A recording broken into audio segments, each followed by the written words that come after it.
Big story now, paying respect. Thousands of people from all over Michigan making the trek to Dearborn to say goodbye to former Congressman John Dingell. You're looking at live pictures now of the visitation at the Ford Community and Performing Arts Center. All day long, mourners have been streaming by to bid farewell and say thank you for the decades of service. And this morning, emotional moments as Debbie Dingell and family arrived. The Congresswoman comforted by friends as she stood before her husband's flag-draped coffin. 7 Action News reporter Kim Russell is live in Dearborn, where mourners are sharing their stories tonight. Kim. Yes, at times the line to say goodbye has been hours long. I stood for a while next to the line just talking to people as they arrived, and each person had a story. Many of those in attendance are nation's past and current leaders.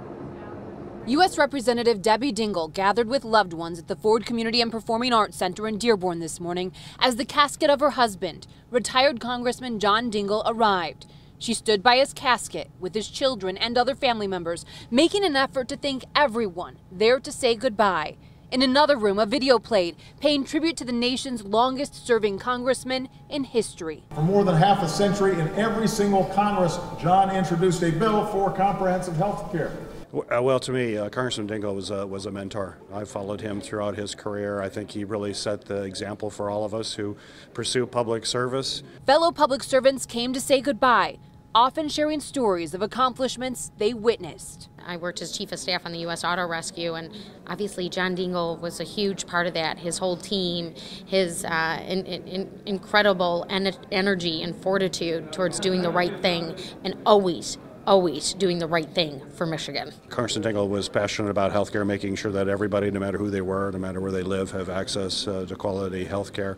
Certainly, I always admired him for his work on the environment as well when it came to protecting endangered species and clean air, clean water. He had a way of getting people to realize, you know what, he's not just a congressperson. He's just not somebody who works as a public official. He's genuinely a good person. He was a stalwart, an icon for those of us that then chose to get into public service and give back to our communities. One of the first that was very involved in civil rights and Medicare issues, so he was definitely the dean. He's really the answer to cynicism about government. He believed that government could accomplish things for average people.